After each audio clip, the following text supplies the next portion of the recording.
The Battle of Berlin, full English translation. On April 16, three Soviet fronts launched what would become the most important battle of the 20th century.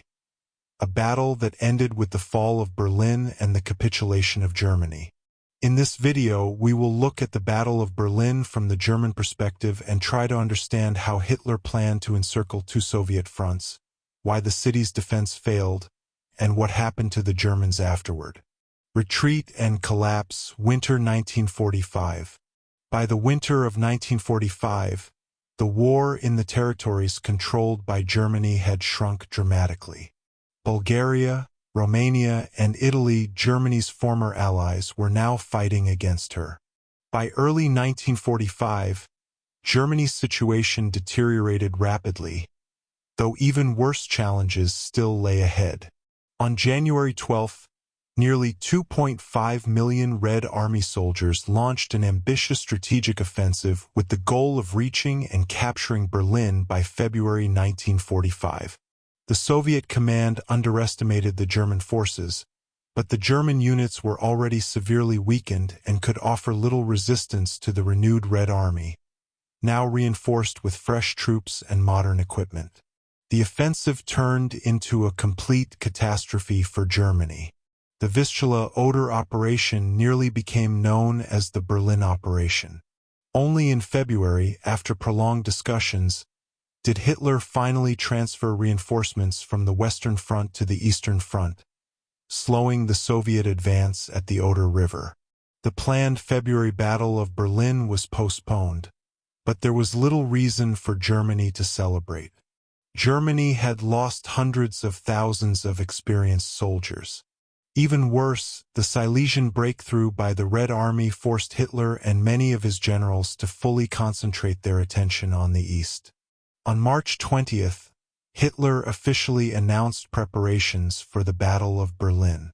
German defensive preparations. General Colonel Gotthard Heinrichsay replaced Himmler as commander of Army Group Vistula. Heinrichsay was one of the best defensive tacticians in the Third Reich. Under his command, German forces had previously halted a Soviet advance through the Carpathians into Slovakia. Now he was tasked with organizing the defense of Germany's heartland. Thanks to intelligence, Heinrichsay knew the main Soviet blow would come across the Oder River in the Seelow Heights area along the main east-west highway. He decided not to defend the riverbank itself but to strike from elevated ground. Engineering units and Berlin civilians were mobilized to build fortifications on the Seelow Heights overlooking the Oder. Within a month, 3 defensive belts were constructed, stretching to the outskirts of Berlin, with anti-tank defenses, firing positions, trenches, and bunkers. German engineers also flooded the river plain, already softened by the spring thaw, turning it into a swamp. Berlin was defended by only 3 formations. The 3rd Panzer Army in the north, 9 divisions, none armored. The 9th Army under Bussy on the Seelow Heights, and the 4th Panzer Army in the south. On paper, Germany had about 750,000 soldiers, supported by tanks, 9,000 artillery pieces, and 2,000 aircraft. In reality, these numbers were misleading. Most units were under strength, and fuel shortages severely limited the use of armor and aviation.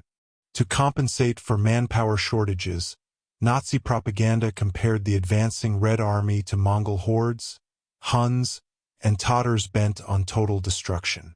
This worked. Tens of thousands joined the Volkssturm. However, fear reached such levels that many who were unwilling to fight chose other paths that cannot be described here. For some Germans, fear was justified. Many were involved in war crimes and knew what awaited them. But Hitler had no intention of sharing their fate. Hitler's illusions. Hitler still believed in the possibility of a separate peace with the Western Allies. Even after the failure of the Ardennes offensive, he could not accept that a stable alliance between capitalists and communists was possible. He hoped British-Soviet disagreements in Greece would break the alliance with Stalin. Hitler did not know that back in 1944, an agreement in Moscow had already placed Greece in the British sphere of influence.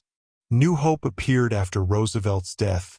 Hitler viewed it as a gift of fate, similar to how the death of Empress Elizabeth had once saved Frederick the Great. But nothing changed. Germany's wonder weapons also failed to alter the outcome. Although advanced weapons had been developed, by the Battle of Berlin they were irrelevant. Factories were destroyed or captured. Stalin, meanwhile, feared that if the Western Allies reached Berlin first, they might not hand it over. Knowing that some Western commanders opposed giving Berlin to the USSR, Stalin decided not to delay. Even before the Second Belorussian Front fully redeployed from eastern Pomerania, the Soviet command began preparations for the Berlin operation. Soviet offensive. The plan involved three fronts. The First Belorussian Front, Zhukov. The First Ukrainian Front, Konyev. The Second Belorussian Front. Zhukov and Konyev were to encircle Berlin, split German forces, and destroy the Ninth Army. The Red Army attacked with 2.5 million soldiers, nearly 6,500 tanks, 7,500 aircraft, and almost 40,000 guns and mortars. Seelow Heights and breakthrough. On April 16th, the Red Army launched one of the most powerful artillery barrages in history. In just 30 minutes, 500,000 shells fell on German positions, turning the area into a lunar landscape.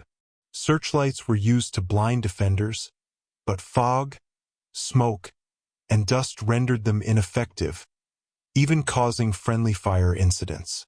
German forces had withdrawn to secondary lines, avoiding the worst of the barrage.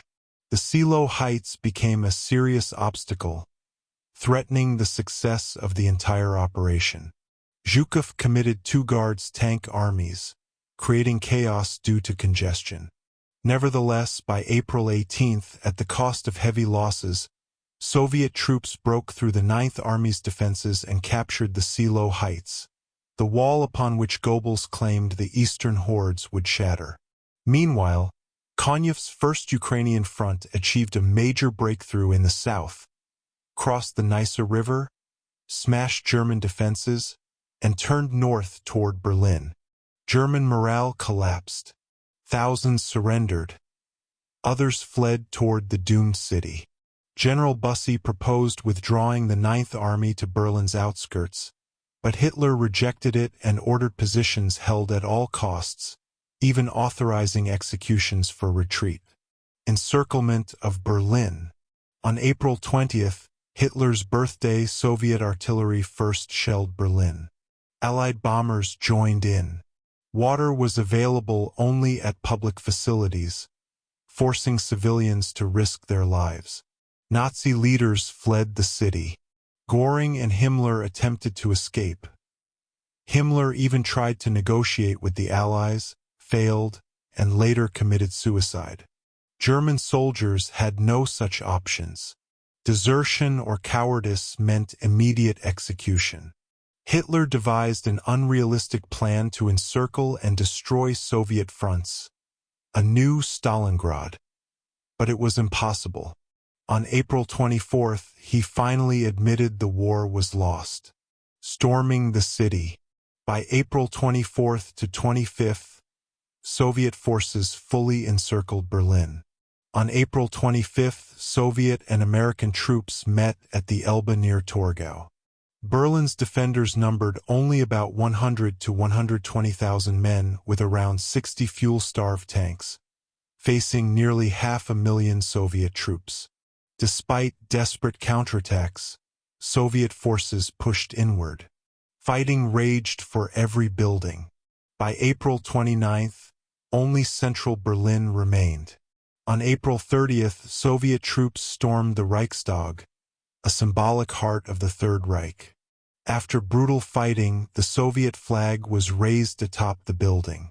That same day, in the Führerbunker, Adolf Hitler committed suicide with Eva Braun.